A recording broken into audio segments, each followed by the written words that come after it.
Hi, I'm Kim Patrick from Atlanta, Georgia, I'm Adrian Patrick from Atlanta, Georgia. and we've been in Ghana right now for approximately, I guess, 10 days.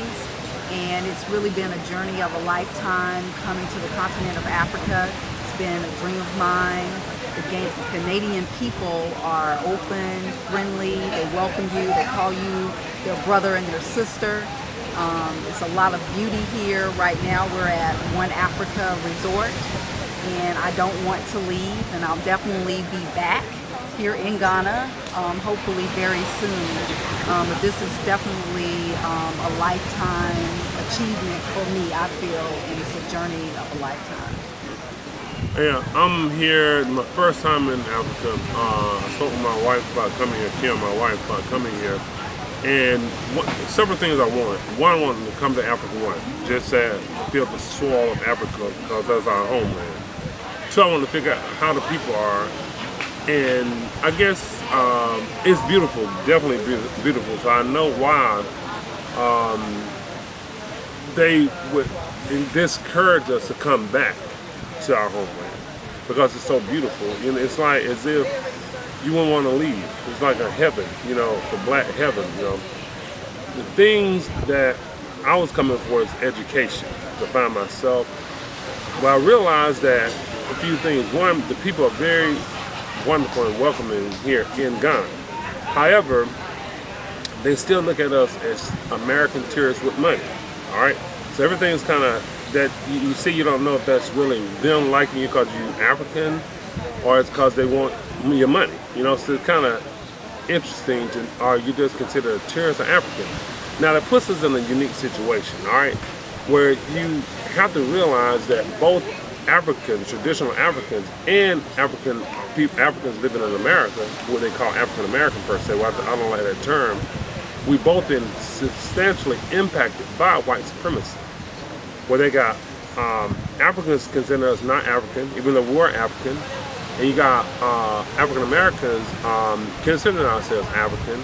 So puts you in a unique kind of dilemma of duality, where you say, okay, well, if Africans not accepting us, then the foreign country that imported us as slaves not accepting us, then where's our land? Now you want to say, I hope that Ghana and Nigeria and so forth are our land. I just noticed that anywhere where there's a white Jesus, there's Christianity, there's Islam, it's always where ultimately there's a denial of the real our African origin everywhere. And through visiting the slave castle, I realized that Africans were either siding with the Dutch and the Portuguese or the British, as if there was a difference. While they didn't know that there was a Berlin Conference where they already decided to split things up. They're all on the same team. There's a snake up with seven different heads to the same snake. But we run around joining with this snake, this head over here, that head over there, but still that same snake. But we're the only ones separated ourselves.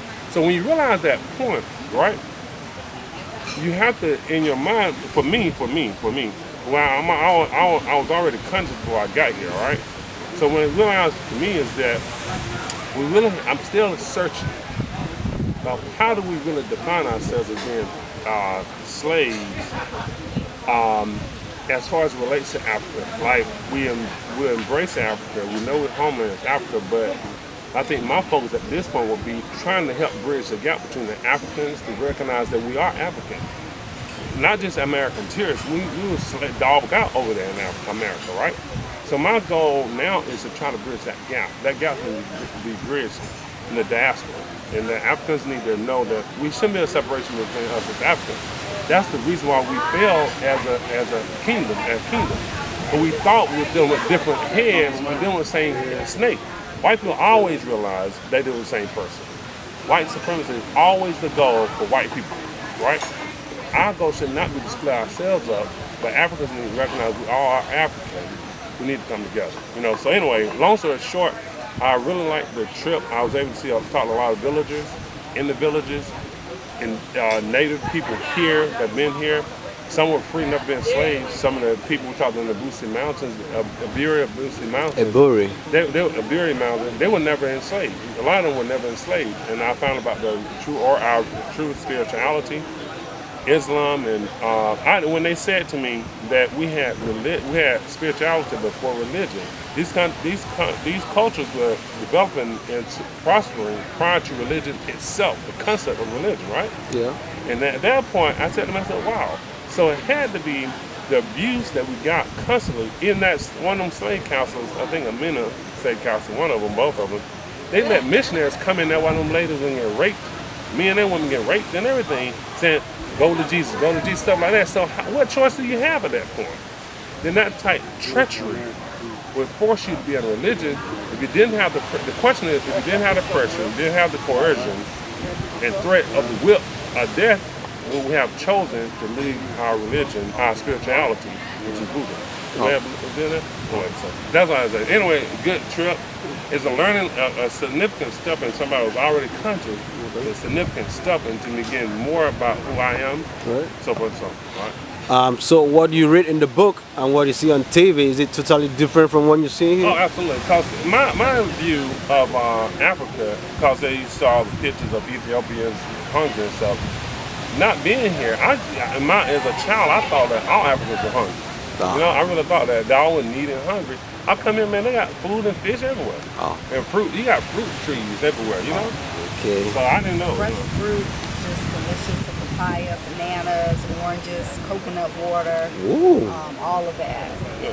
We've had every day. Every day, just awesome. People sell children selling it and stuff like that. One thing we did know is that all the children seem to be more unified. Like even little kids, they always holding each other's hand, like walking places. It's a natural unity amongst the Africans, I think, more so than in America. You know? I didn't hear nobody arguing. I ain't seen none of that. Oh, okay.